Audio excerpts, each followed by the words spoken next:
We are joined here by Sahil Siraj. How are you doing? I'm doing great. Thank you for having me. Okay, so you're currently in Spain. It's fight camp season. And who are your training partners currently, and who are your coaches there? My training partners, they are also fighting in Octagon, in Ares Fighting Championship. They are good professional guys from Germany. So I have a good connection with them and we train really good. So, and my coaches are Reza Madadi and Reza Frutan. Reza Madadi fight in UFC and you know him. So yeah, it's great to train there in Spain. Good. And who do you normally train with when you're in Sweden? In Sweden, I have my gym here, Fighter Center, and I have the guys from the city, and yeah, they're good level, so we train really good here. Mostly, I do my striking here when I'm in Sweden, focus more on my striking game, and when I go to Spain, I'm more focused on my grappling, my MMA, yeah, combination and everything. What about the world famous All-Star Gym? Yeah, this is what I mean. Like sometime I was going there before, but now normally because I train with Reza, so that's why I want to go to Spain because we have good connection and the training, everything is really good. And the weather is much nicer, huh? Yeah, the weather is good. Yeah, it's much better. Good. So, can you please just tell me something about your roots, about Afghanistan? How did you end up in Sweden, and how old were you when you actually moved? I was 21 years old, and so I had a little bit problems in my country in that time. I was in national team in kickboxing. I was in national team in rugby also. So, and because of that problem, I start moving from Afghanistan, come to Sweden, and here I start when I was in Afghanistan, I was traveling also a lot, competing in kickboxing competition. And after I come to Sweden, also I keep going with my striking background with kickboxing and Muay Thai fights a lot. So then after like 7-8 years, then I start with MMA. So now it's almost like 5 years or something, 4 years I'm doing MMA. So it's great. It's a good sport. I really like it. What is your favorite memory of Kabul, and what is your worst memory of Kabul? I have a lot of good memories and a lot of worst memories. So the good memories, it's all that I've been with my family and friends, and so we had a great time. And the bad memories, it's just the war, because the people come from these countries, they seen a lot of hardship, a lot of like wars and problems in life. But yeah, the good memories, like we are with the family. Yeah, so whatever hardships come, it was like, yeah, not a problem. The long as you're together and with the family, everything, yeah, works. You said that you had some problems in Afghanistan. Do you care to share, or do you want to give us some insight on what sort of problems did you have? It was just some personal problems. So yeah. There was also a story that goes around the internet that has to do with some guy, one of your opponents, basically dying after your match. Yeah, it was an accident. So this is sport. All these things happen. It's but the family take it the wrong way. So that was like a big problem for me. So yeah, Afghanistan is a country that is like so hard to have control over everything, the government and stuff like this. The people do whatever they want, and yeah, it's a little bit difficult there. So was that your main reason for leaving, or? Yeah, it was almost the main reason that I leave from there. Yeah, because I was there in university, I was in national team in kickboxing and rugby, and so I had it like a normal life there. But of course, there was like a problem. There was like war and stuff like this, all the time bombing. So it was not a safe place to even be there. let's go back to your earliest history. Like, what year, like, how old were you when you started to train any sport? Yeah, I was like 14 years old. I started because I get bullied almost in the school. So I wanted to be strong. I wanted to defend myself. So yeah, and it was feeling good to start the martial art. I started with pancration and then start with kickboxing. And also like yeah, to defend myself, to grow stronger. Yeah. Good. So now you're in Sweden. You live in Sweden, but it's kind of unclear because it's the internet says that you live in Malmö. However, that you train in Stockholm. Where does your family live? Where do you live? I live in Gothenburg in Sweden. I see. So yeah, it's not in Stockholm or Malmö. I live in Gothenburg. Yeah. Do you listen to some Gothenburg death metal? Did you ever listen to some bands? No, I didn't listen so much. Yeah. Okay. Do you still have that roofing job? When I don't have a fight, when I don't have any competition, yes, I go sometimes work there also. Yeah. It's a tough work, but you have to do it. Work is work. Of course, especially when you have kids, and you have 2 kids, as far as Yeah, yeah, I have 2 kids. Yeah, 2 daughters. Good. How many languages do you speak? Like almost 5. It's Persian, it's Pashto, it's like my mother language, and it's like English, Swedish. What is more? It's like Urdu also. Like, Who gave you the nickname, the Knockout Prince? Like, me and my coach, because first it was knockout artist, and then in one fight they call me Prince, and the other fight they call me knockout artist, and then my coach say, okay, let's join these both names together, make it the Knockout Prince. So it was sounds good, so we just come out with this name. It was me and my coach. you also have a lot of fights behind you. So can you tell me how many fights do you have when it comes to like boxing or Muay Thai? Yeah, kickboxing and Muay Thai, I have like totally 58, 3 losses. So the thing was like I was fighting in almost 4 or 5 different weight classes, because in my weight class I didn't have enough opponent to like compete with, especially in Sweden. So I was jumping in different weight classes. I was fighting 70, 75, 77, 80, 85. Like, I have the pictures, I have the videos. Like, I was just going up in the weights and stuff. And after a while, then I was like, because kickboxing and stuff is like not so famous right now. All time it was really good. K1 was it, Pride was it, you know, like all time fighting and stuff. But right now, MMA is the biggest sport in my eyes. Yeah. When it comes to MMA, can you please name all of the MMA organizations that you actually fought in? I fight in Cage Warriors, in the Zoom, in Bulldog Fight Night. It's KSW. It's Octagon. Is there a Swedish one? Yeah, the Swedish. FCR. Yeah. I forget.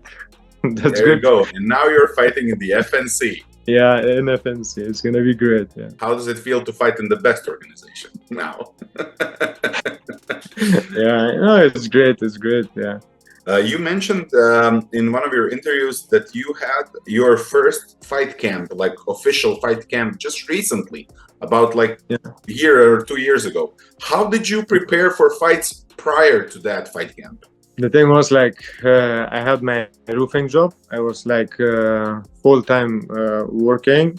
So I was waking up like 4:30 in the morning and go run outside and come back home, eat a little bit breakfast, run to work, start 7 o'clock the work, roofing job. And I have the weights on my leg and also on the waist on my body, 10 kilo. And I was working with that 8 hours, and after that I come home, I remove everything, but my body was so light, feeling so light. But it was all the motivation, you know, like my goal, like that I was after it, you know. I was going to the work, I didn't think I'm working, I was thinking I'm training, you know. I have these weights on me, it's like a training for me. So it was not hard for me when I was going to work. So I was like all day training almost. And when I was removing the weights, and my body was like so light. And then I was prepared for the next training. I go training in my gym here in Gothenburg in Fighter Center, and in normal gym normally. Like I was going to normal gyms, doing some pads work with my coach, and yeah, everyone was shocked, like how you prepare like this and you go to that level fighting and stuff. But of course, it was not like the right way to do it. So after a while, I take a decision like, no, if I want to continue in this sport, I have to be serious and I have to take it seriously because it's a dangerous sport. So I talked with my coach in Spain, with Reza Madadi. So we put a training camp and then we go train there. Like now I'm almost 1 year or something, more or less there in the camp. I start my camp and I see the result. I did really good fights and stuff. And only my last fight, because we didn't know, I was not sure that we're gonna make it to Birmingham and stuff. And we didn't even train good. I get knee injury a little bit, and first of all, we didn't thought we're gonna get a visa for Birmingham because of my document and stuff a little bit. So, and suddenly when I come back to Sweden, it was like 10 days left, and they sent me the picture that I get the visa. And I didn't have a choice. I didn't have a choice to make. So I was even my coach said like, you're not even ready. Like, and I'm not there with you, so it's not good to go there. But it was all like mentally for me, like, no, I'm gonna go to his hometown, I'm gonna go. But sometimes like this, so yeah, I learned my lesson, so next time. Yeah, I understand. Okay. You have to be prepared when you go to the fight 100%. Yeah, no excuses. Can you please tell me what is your entry song and did it change over the years? Yeah, it's my entrance song is "Hit Me." It's like really nice song. I really like it. When I hear it, it's like there's no going back. It's time now. Let's do this. Like I'm here to die for this. Yeah, the truth. Like it's whatever he said. Like it's the truth. We fighters live for this. We train so hard. And when it's fight time, we have to go perform. We have to show to the fans that what we did, all these training camps, all this hard work, then it's time to perform. There is no back down. So, yeah, that's all about. When it comes to performing, your opponent, Marko Bojkovic, is very young and also very talented. It's actually kind of hard to find fighters who have kind of like a similar score to him, that would like to step into the octagon with him, of course. And so how come that you actually accepted this fight? The thing is, like, I have the mentality, I never say no to a fight. I say if I say no to a fight, if I take an easy fight, how I'm gonna train for that fight? Like, I always imagine my opponent like one of the toughest and the strongest fighter. So then I can train hard for it, and when I even want to think about it, like, okay, he is really strong. Like, I imagine it like this, like Mike Tyson say, like, I imagine my opponent like a big demon or something, whatever.